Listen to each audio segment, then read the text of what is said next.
আচ্ছা মায়েরা, এই সরস্বতী পূজা এখন দেখুন আমরা দেশে দেশে গ্রামে গ্রামে করি, নিজের বাড়িতেও অনেকে করেন, কিন্তু এক সময় সরস্বতী পূজা আমরা সবাই পালন করেছি ভাবুন।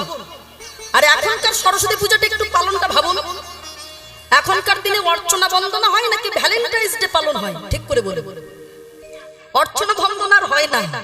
আগে আমরা ভোর আস্তে আস্তে মায়েরা, আগে আমরা ভোর 4টের সময় উঠে ভাবতাম কখন স্নান সেরে কখন বন্দনা করতে বসবো। আর এখনকার দিনে সরস্বতী পূজা মানে আমরা ভেবে নেই আমাদের রঙিন পোশাক পরে মনে হয় ভ্যালেন্টাইন্স ডে পালন করতে হবে। প্রথম কে করেছিল মায়েরা সরস্বতী পূজা? এখন হয়তো আমরা সর্ব জায়গায় করি, কিন্তু সর্বপ্রথম সরস্বতী পূজা কে করেছিল বলে দেখো, ব্রহ্মবৈবর্ত পুরাণের প্রকৃতি খণ্ডে উল্লেখ রয়েছে প্রথম সরস্বতী পূজা যে করেছিল সে হলো আমার সৃষ্টিকর্তা ব্রহ্মা। হ্যাঁ, ব্রহ্মাই প্রথম সরস্বতী পূজাটা করেছিল। ও মায়েরা, আচ্ছা আপনারা এগুলো মানেন কিনা জানি না, সরস্বতী পূজার আগে অনেকে বলে কুল খেতে নেই, এটা কি ঠিক? হ্যাঁ, কি বলেন আস্তে, এটা কি ঠিক? কুল খেলে কি হয় না? বিদ্যা হয় না, মানে পরীক্ষায় ফেল করবে। মানে ছোটবেলায় তো আমি সেটাই ভাবতাম বোধহয়। আমরা সবাই যাই না কুলটা, মানে কুল তো টক জিনিস, একটু লোভ লাগতো।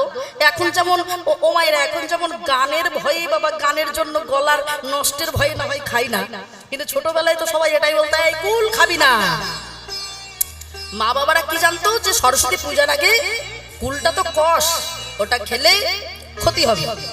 আমাদেরকে শেখাতো কি সরস্বতী পূজার আগে খবরদার কুল খাবি না, খেলে তোর পরীক্ষায় ফেল করবি, এটা হতো মায়েরা। তবে এটা কিন্তু পুরোটা মিথ্যে নয়। সরস্বতী পূজার আগে যে কুল খেতে নেই তার একটা কারণ আছে বাবা, খুব মন দিয়ে শুনে নেন মায়েরা, এই ঘটনাটা মিথ্যে নয়। একবার মহামুনি ব্যাসদেব তিনি একবার মা সরস্বতী মানে বাগদেবীকে পাওয়ার জন্য, তার কৃপা পাওয়ার জন্য তিনি একবার তপস্যা করেছিলেন। আর ঠিক ওই তপস্যার পূর্বে যে স্থানে বসে তপস্যাটা করছিলেন, হঠাৎ এমন সময় দৈববাণী হলো কি, যেখানে বসে তপস্যাটা করছিলেন মহামুনি ব্যাসদেব, ওইখানে একটা কুলের বীজ, ও মায়েরা মানে কুলের দানা আর কি, কুলের বীজকে সামনে রেখে শর্ত দেওয়া হলো যে দেখো ব্যাসদেব, তুমি যে তপস্যা করছো তুমি আমাকে সেদিন পাবে। এই কুলের বীজটা অঙ্কুরিত হয়ে যেদিন একটি চারা গাছ হবে, চারা গাছ থেকে একটি বড় গাছ হবে, এবং বড় গাছে যেদিন ফুল থেকে নতুন কুল আসবে, এবং সেই কুলটা পেকে যেদিন তোমার মাথায় পতিত হবে, তুমি মনে করবে সেই দিন একমাত্র তোমার তপস্যা পূর্ণ হয়েছে, বা মা বাগদেবী মানে মা সরস্বতী তিনি সন্তুষ্ট হয়েছেন। সেই কথা মতো এবার তপস্যা শুরু করেছে মায়েরা, তপস্যা করছে। তপস্যা বহু বছর কেটে গেল, দেখলো সেই কুলের বীজ অঙ্কুরিত হয়ে চারা গাছ, চারা গাছ থেকে বড় গাছ হয়ে গেল, আর বড় গাছের ফুল থেকে নতুন কুল এসে সেই কুল পেকে একদিন ব্যাসদেবের মাথায় পতিত হলো। আর যেই পতিত হয়েছে ব্যাসদেব ভাবলেন তাহলে নিশ্চয়ই মা সরস্বতী দেবী তিনি সন্তুষ্ট হয়েছেন বা আমার তপস্যা পূর্ণ হয়েছে। তা যেই না তাকালেন দেখলেন হ্যাঁ সত্যি তাই।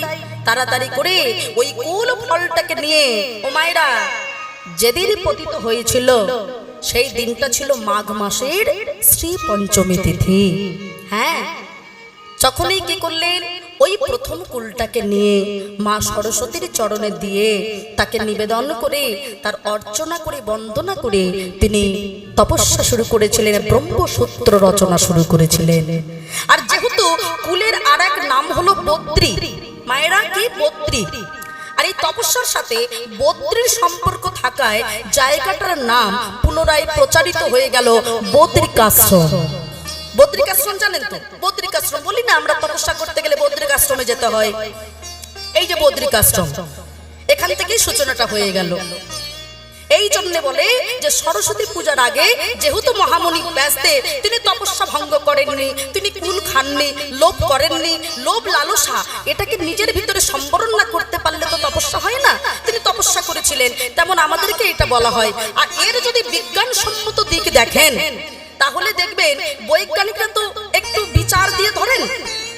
বৈজ্ঞানিক যদি ধরা হয়, বিজ্ঞানসম্মত ভাবে বলছে সরস্বতী পূজার আগে কুলটা খেয়ে দেখবেন একটু কষ থাকে, ওটা খেলে পরে মানুষের কাশি হতে পারে, শরীর খারাপ হতে পারে। সেই জন্যে ওই সরস্বতী পূজা যে সময়টাতে হয় ওটা পার হয়ে গেলে মাকে নিবেদন করে যখন খাওয়া হবে তখন দেখা যাবে কুলটা ততদিনে পরিপুষ্ট হয়ে গেছে, মানে আপনার আর শরীর খারাপ হলো না। এই দেখুন বলতে না বলতে এই সময়টা দেখুন ওয়েদার চেঞ্জ হচ্ছে, কখনো ঠান্ডা কখনো গরম, তাতে আমাদের সবার শরীর খারাপ করে। আর এই সময় যদি কষকুল খাওয়া হয় তাহলে ক্ষতি হবে। হ্যাঁ মায়েরা, তাই এত কষ্ট, তাই এত যন্ত্রণা। যাই হোক, আর লীলা একটু অল্প বাকি আছে, এবার আমরা সমাপ্তের দিকে যাব। আজকে ছোট্ট ভক্ত রঘুনন্দন জন্মগ্রহণ করছে, মায়েরা উলুধ্বনি করে সবাই মিলে হাতে তালি দিয়ে হেন কালী জনমিলা শ্রী রঘুনন্দন, হেন কালী জনমিলা শ্রী রঘুনন্দন, হেন কালী জনমিলা শ্রী রঘুনন্দন, হেন কালী জনমিলা শ্রী রঘুনন্দন, মুকুন্দ দাসের তাহাই আনন্দিত মন। উলুধ্বনি আনন্দিত মন, মুকুন্দ দাসের তাহাই আনন্দিত মন, মুকুন্দ দাসের তাহাই আনন্দিত মন। আনন্দ ধরে না, আনন্দ ধরে না, আনন্দ ধরে না, আনন্দ ধরে না, নন্দনের জন্ম হেরে আনন্দ ধরে না, নন্দনের বদন হেরে আনন্দ ধরে না। ঠাকুর মশাই, আপনার ছেলে হয়েছে, নিয়ে এসো নিয়ে এসো। তাড়াতাড়ি করে মা সরস্বতীর চরণে দিয়ে দিয়েছে। মা সরস্বতীর শ্রীচরণে কইল সমর্পণ। উলুধ্বনি সরস্বতীর শ্রীচরণে কইল সমর্পণ, সরস্বতীর শ্রীচরণে কইল সমর্পণ, সরস্বতীর শ্রীচরণে কইল সমর্পণ। আশীর্বাদ করো মা, আশীর্বাদ করো মা, আশীর্বাদ করো মা, আশীর্বাদ করো মা। ভাগবত গাইতে পারে আশীর্বাদ করো মা, ভাগবত গাইতে পারে আশীর্বাদ করো মা। কানে শোনাইল মধুর হরি নাম, হরি বল হরি বল হরি বল, মধুর হরি নাম। দুই কানে শোনাইল মধুর হরি নাম, দুই কানে শোনাইল মধুর হরি নাম, মধুর হরি নাম শোনালো, হরি নাম শোনালো, হরি নাম শোনালো, হরি নাম শোনালো। মায়ের কথা শোনার আগে হরি নাম শোনালো, মায়ের কথা শোনার আগে হরি নাম শোনালো। কি করলো? কথাটা কি বললো মা? মায়ার কথা শোনার আগে হরিনাম শুনিয়েছে। সে ছেলে ভক্ত না হয়ে যাবে কোথায়? এখন খুব মন দিয়ে শুনুন মা, ছোট্ট ছেলে ধীরে ধীরে এখন বড় হচ্ছে, সবে কথা বলতে শিখেছে। মাকে প্রশ্ন করছে, ও মা, মা ও মা, ওই মন্দিরের মধ্যে কে থাকে গো? প্রতিদিন বাবা নাড়ুর থালায় করে এত এত নাড়ু নিয়ে যায়, যেমন নিয়ে যায় তেমন আবার ফেরত নিয়ে আসে, কে থাকে? বাচ্চা ছেলে তো 5 বছরের আগে মন্দিরে যেতে দেয় না। হ্যাঁ, যদি পায়খানা প্রস্রাব করে তাহলে মন্দির অপবিত্র হবে। অনেক জায়গায় নিয়মটা এখনো পালন হয় বাবা, একা একা যাওয়া যাবে না। তা ছোট্ট ছেলে বোঝে না। তা দেখুন মা কত ভক্তিমতী, বলে বসলো, শোনো বাবা, শোনো বাবা, তোমার মন্দিরের ওই মধ্যে কে আছে জানো? যার জন্য তোমার বাবা প্রতিদিন নাড়ুর থালা নিয়ে মন্দিরে যেমন যায় তেমন আসে, তো কে আছে জানো? ওখানে আছে আমার বড় ছেলে, হ্যাঁ, যার নাম হলো গোপীনাথ, আর তুমি হলে আমার ছোট ছেলে, তোমার নাম হলো রঘুনাথ। দেখেছেন? মা বলতেই পারতো পাথরের ঠাকুর, বলেনি। কিন্তু মা, দাদা তাহলে কিছু খায় না কেন? যেমন নাড়ু যায় তেমন তো নাড়ু আবার ফেরত নিয়ে আসে। প্রশ্নটা দেখুন। মা বলে বসলো, শোনো বাবা, তোমার ওই দাদা হলো বড় অভিমানী, তার কাছে অনেক সাধ্যে হয়, অনেক কাঁদতে হয়, তবেই সে সেবা করে, তার আগে করে না। দেখুন আরো বড় শিক্ষা। মারাই পারে তো সন্তানকে শিক্ষা দিতে বাবা। মা যদি বলে দিত যে তোমার ওই দাদাকে পাথরের ঠাকুরও খেতে পারে না, তাহলে জানতো না। বলে দিল অনেক কাঁদতে হয়, সাধ্যে হয়, তবেই সেবা করে। দেখেছেন? ছোট্ট ছেলেটা ওটাই বিশ্বাস করলো। কিন্তু মা, আমার দাদা আমার মতো গায়ের রংটা ফর্সা না বাবা, তোমার দাদার গায়ের রংটা কালো, কিন্তু বাঁশিটা বাজায় খুব ভালো। দেখুন ইচ্ছাটা আরও বেড়ে গেল। সঙ্গে সঙ্গে দেখতে দেখতে মাঘ মাসের শ্রী পঞ্চমী তিথি আবার ঘুরে আসলো। রঘুর বয়স 5 বছর উত্তীর্ণ হয়ে গেছে এবার। আর এদিকে মুকুন্দ সরকার সবে মাত্র পুজো করতে বসবে।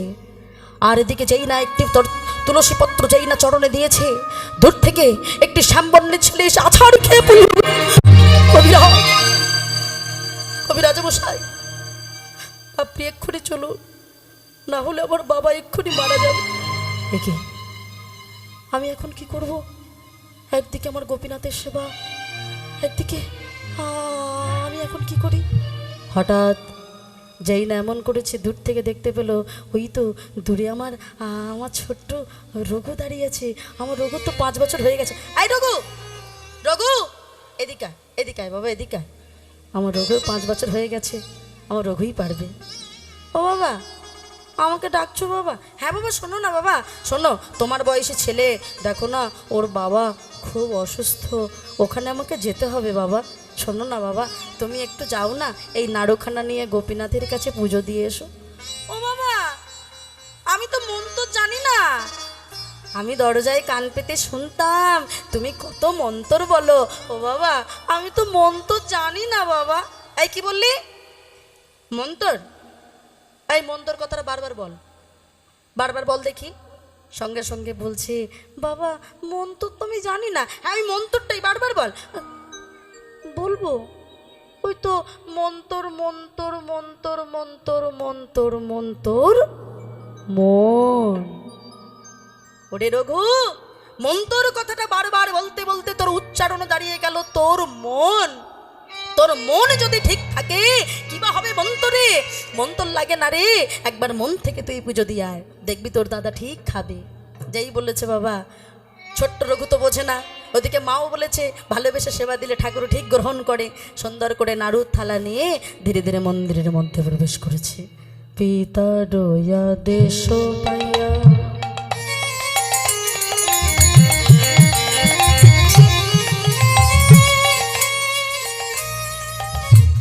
শ্রী রঘুনাথ দল ঝরিয়া পিতার আদেশ পাইয়া শ্রী রঘুনাথ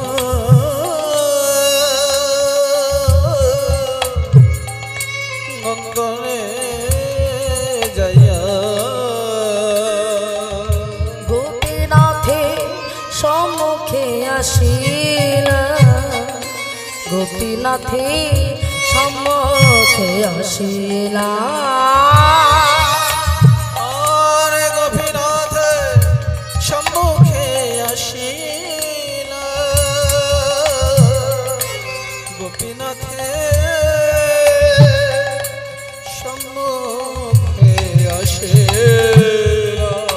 হে গোপীনাথ, নার সেবা করো, গোপীনাথ নার সেবা করো, গোপীনাথ নার সেবা করো। এ কি খাচ্ছ না কেন?